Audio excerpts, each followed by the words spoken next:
जय माता रानी दोस्तों, मैं नीता आपका अपने चैनल नीता विक्रम में स्वागत करती हूँ। ओम नमो भगवते वासुदेवाय।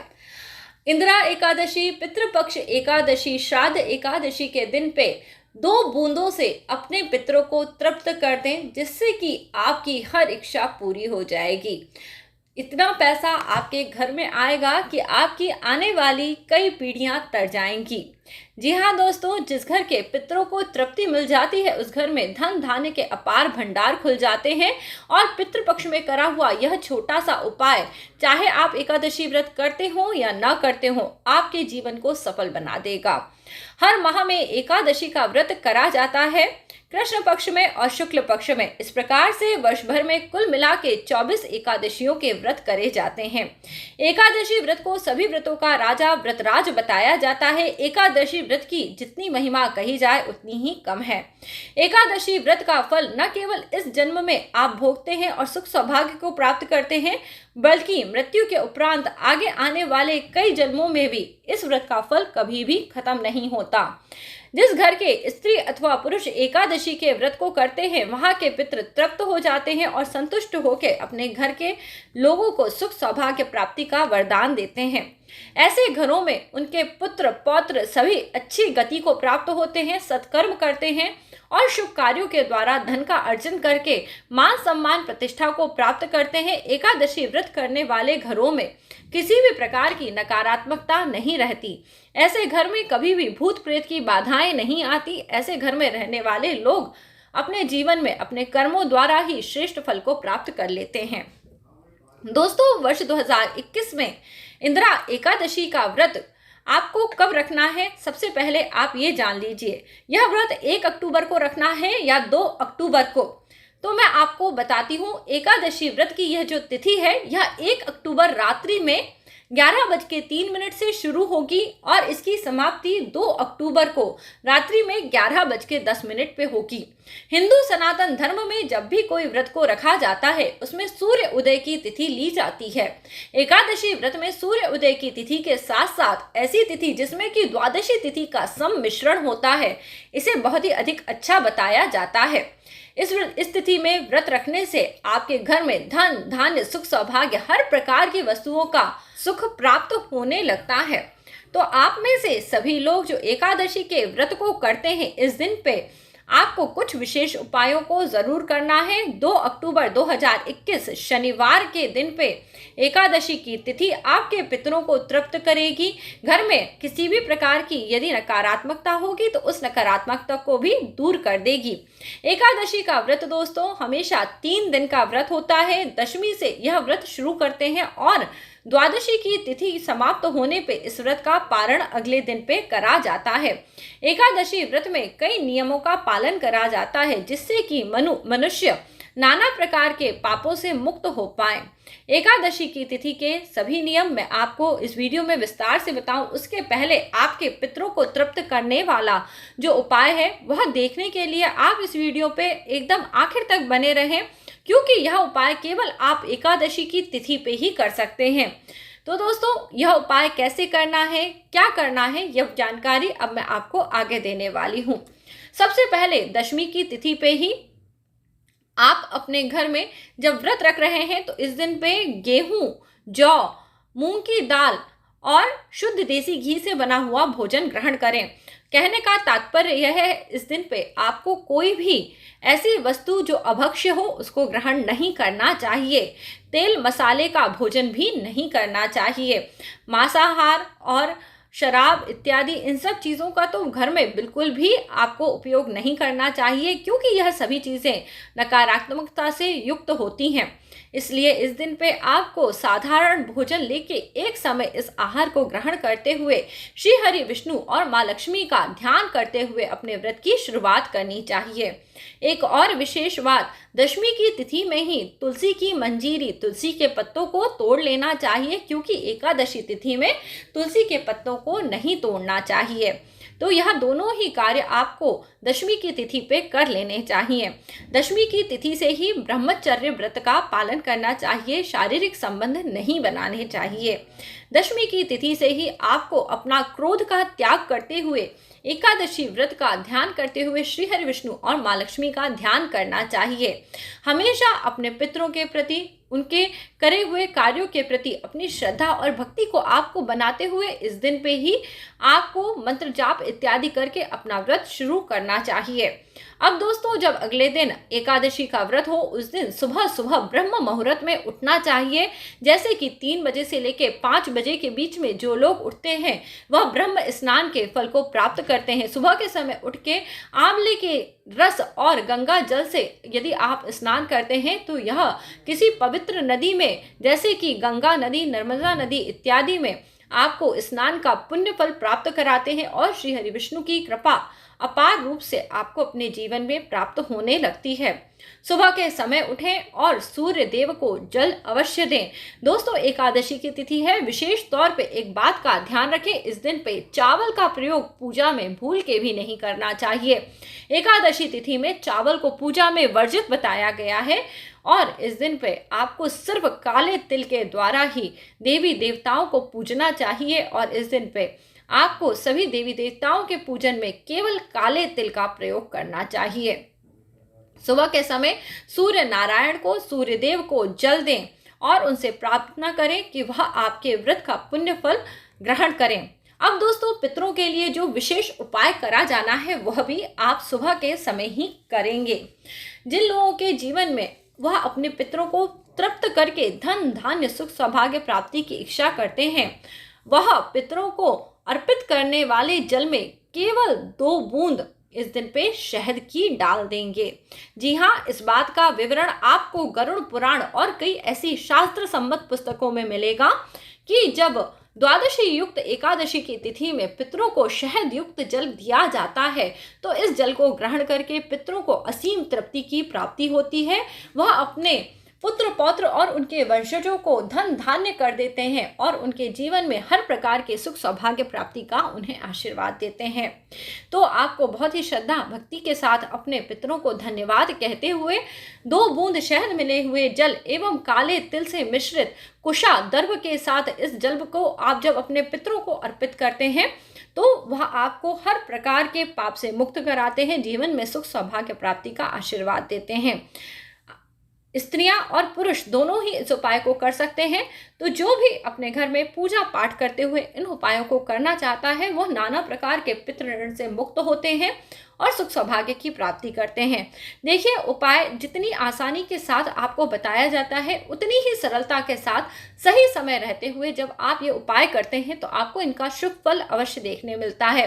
परंतु जो लोग उपायों को करते समय उसमें किंतु परंतु की संभावना रखते हैं और अपने द्वारा किए हुए उपायों पे शक करते हैं, उन्हें उस उपाय का कोई भी शुभ परिणाम नहीं प्राप्त होता है। इसलिए पूरी श्रद्धा भक्ति के साथ आप केवल शहद मिश्रित जल से अपने पितरों को तृप्त कराएं और उनसे क्षमा प्रार्थना करें, उनका धन्यवाद करें कि उन्होंने आपको ये जो जीवन दिया है इसको प्राप्त करके आप शुभ कार्यों को करेंगे तो देखिएगा आपके पितृ आपको हर वो चीज़ जो आप अपने जीवन में प्राप्त करना चाहते हैं उसकी प्राप्ति में अवश्य मदद करेंगे। इसके बाद दोस्तों, आपको अपने पूजा घर में आके अपने श्री हरि विष्णु भगवान का पूजन करना चाहिए। बहुत सारे लोगों के घरों में विष्णु भगवान माँ लक्ष्मी की प्रतिमाएं नहीं होती हैं। ऐसे में आपको बाल गोपाल श्री कृष्ण भगवान का पूजन करके अपने व्रत का पुण्य फल प्राप्त करना चाहिए। यदि बाल गोपाल भी ना हो तो विष्णु भगवान की कोई भी फोटो चित्र को आप रख के पूजा के स्थान पे उनका पूजन करें। यदि आप कलश की स्थापना कर सकते हैं तो एक लोटे के अंदर जल भरें, उसमें नारियल लगाएं और कलश के लिए आम के पत्ते या अशोक के पत्ते लाके वहां पे कलश को सुसज्जित करके लगा सकते हैं। कलश स्थापित करना एकदम जरूरी नहीं है, बिना कलश स्थापित करे भी आप वहां पे शुद्ध देसी घी का दीपक प्रज्वलित करें।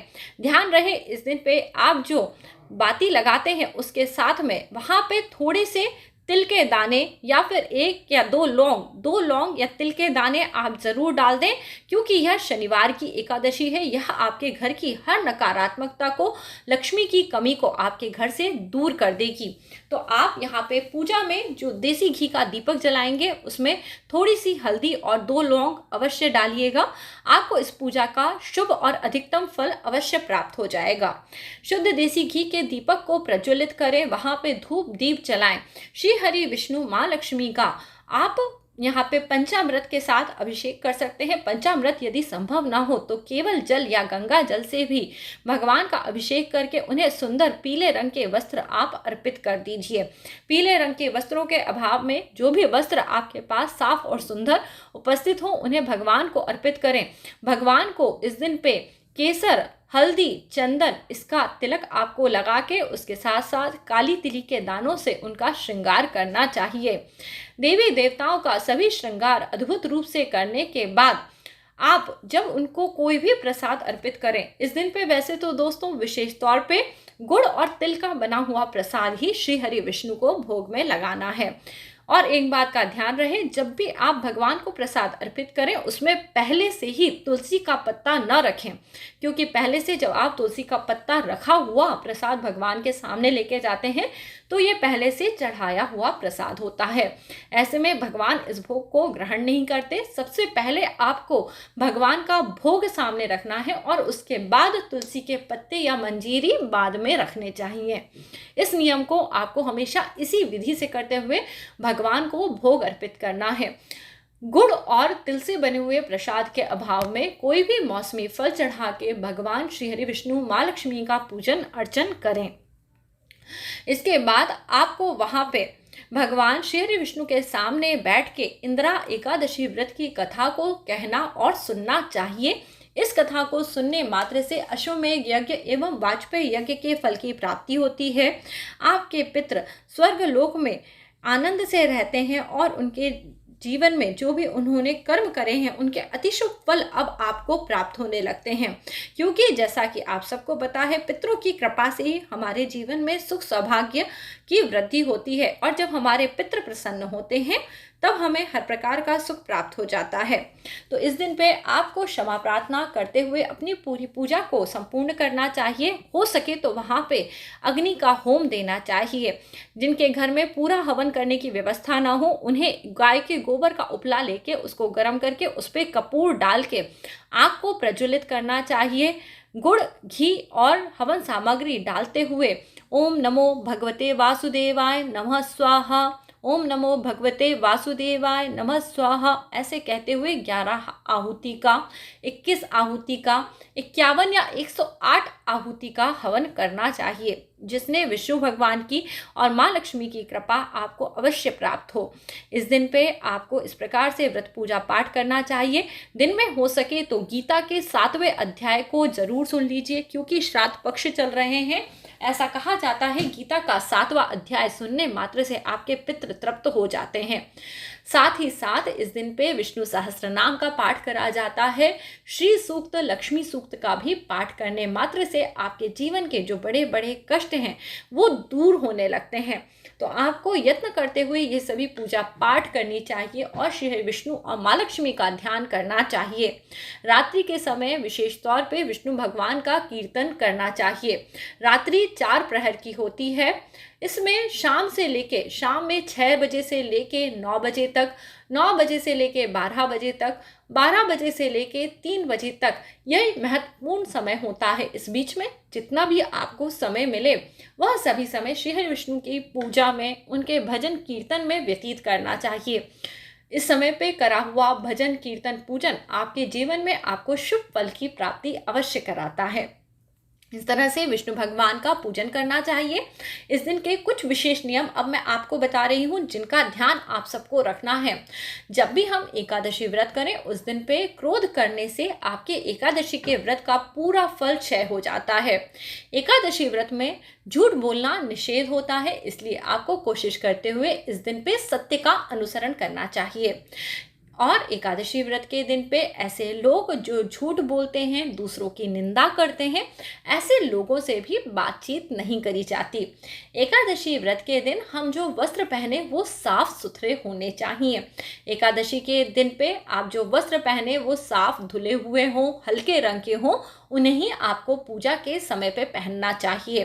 एकादशी के दिन पे बाल कटवाने नहीं चाहिए।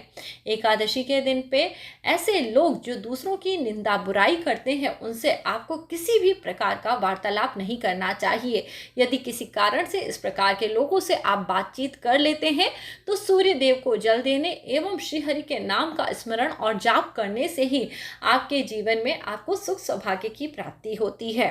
तो दोस्तों, इन नियमों का पालन करते हुए और साथ ही साथ ब्रह्मचर्य व्रत का पालन एकादशी की तिथि में भी करना चाहिए, तभी आपका व्रत का संपूर्ण फल आपको प्राप्त होता है। दोस्तों, हमेशा ईश्वर की कृपा पे अपार श्रद्धा विश्वास रखते हुए श्री हरि विष्णु के वचनों का मान जानते हुए एकादशी के व्रत को यदि आप भली भांति पूर्ण करते हैं तो देखिएगा आपके पितृ अवश्य तृप्त होंगे। जिनके घरों में इस दिन पे पितरों का श्राद्ध हो, उन्हें श्राद्ध का सभी भोजन बना के इस दिन पे ब्राह्मण को अवश्य देना चाहिए। परंतु यदि आप इस दिन पे एकादशी का व्रत कर रहे हैं तो आप अपने लिए थाली लगाएं और उस थाली को सूंघते हुए उस भोजन श्राद्ध के भोजन को ग्रहण करें और सूंघा हुआ यह भोजन आप गौ माता को जरूर दे दीजिए। ऐसा करने से एकादशी व्रत में कराया हुआ भोजन आप खुद भी ग्रहण कर लेते हैं और इसका पुण्य फल आपके पितरों को अवश्य प्राप्त होने लगता है। एकादशी व्रत में अत्यधिक पुण्य फल प्राप्त करने के लिए रात्रि के समय भूमि पे शयन करना चाहिए और श्री हरि विष्णु के नाम का निरंतर कीर्तन आपको ज़रूर करना चाहिए। अगले दिन एकादशी व्रत को पूर्ण करने के लिए नियम से इसका पालना करना चाहिए। एकादशी व्रत का पारण करने के कुछ विशेष नियम मैं आपको बता रही हूँ। द्वादशी की तिथि समाप्त हो जाने पे 3 अक्टूबर 2021 की तारीख को सुबह के समय व्रत का पारणा करते हैं। व्रत का पारणा करने के लिए सबसे पहले स्नान करके अपने घर में देवी देवता श्री हरि विष्णु इत्यादि सभी का पूजन करा जाता है। जब भी कोई हम व्रत पूजा पाठ करते हैं उसका पुण्य फल हमें प्राप्त हो, इसके लिए हम सबसे पहले ब्राह्मण को भोजन कराते हैं। तो आप अपने घर में या तो ब्राह्मण देव को भोजन कराएं या फिर उनके निमित्त सीधा ज़रूर निकालें। इस प्रकार से व्रत का संपूर्ण फल आपको प्राप्त होगा। जो लोग सीधा भी नहीं निकाल सकते, उन्हें कम से कम 1 या 2 मुट्ठी चावल अलग से निकाल देना चाहिए या 1 पाव चावल अलग से निकाल के किसी न किसी ब्राह्मण को मंदिर में दे देना चाहिए या गौ माता को ज़रूर दे देना चाहिए। तभी आपके व्रत का संपूर्ण फल आपको प्राप्त होगा। क्योंकि हम एकादशी व्रत में अनाज या फिर चावल बिल्कुल ग्रहण नहीं करते, इसलिए चावल का दान ज़रूर करना चाहिए। जो चीज़ आप व्रत में नहीं ग्रहण करते हैं, जब आप उसका दान कर देते हैं तो आपको अत्यधिक शुभ फल की प्राप्ति होती है। इसके बाद अपने भगवान का पूजन अर्चन करके उत्तर पूर्व की दिशा में मुँह करते हुए एकादशी व्रत के लिए जो भी आपसे गलतियां हुई हैं उससे क्षमा प्रार्थना करें और अपने उस दिन का भोजन आप जो ताज़ा पकाया हुआ भोजन है केवल वही ग्रहण करके आप एकादशी व्रत को पूर्ण करें। बासा बचा हुआ भोजन ग्रहण करके एकादशी व्रत का पारणा नहीं करा जाता।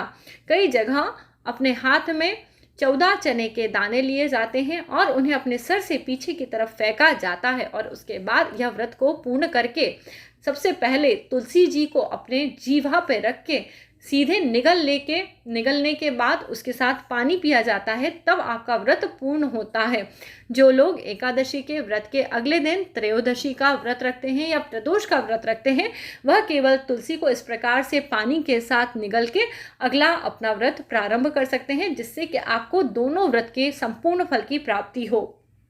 तो दोस्तों, आज के इस वीडियो में आपको एकादशी व्रत करने के कई सारे नियम प्राप्त हुए होंगे, साथ ही साथ आपके पितरों को तृप्त करने वाला विशेष उपाय भी मिला होगा। इस तरह से आप एकादशी व्रत पे पूजन अर्चन करें। यदि आपके कोई सवाल है तो उन्हें आप कमेंट सेक्शन में लिख के छोड़ दीजिए और उन सवालों का जवाब देने के लिए अगले वीडियो में या तो मैं आपसे खुद बात करूंगी या फिर एक नया वीडियो बनाऊंगी। जो लोग अपनी कुंडली का परीक्षण कराना चाहते हैं वह अपने कंसल्टेशन की बुकिंग नीता विक्रम के व्हाट्सएप नंबर पे कर सकते हैं। व्हाट्सएप नंबर मैं आपको वीडियो के नीचे पहले कमेंट में दूंगी, तो उस पर आप मैसेज करके अपने कंसल्टेशन को बुक कर सकते हैं। अगला वीडियो लेके आपसे जल्दी ही मिलूंगी। तब तक के लिए जय माता रानी। आप सब हमेशा स्वस्थ रहें, प्रसन्न रहें।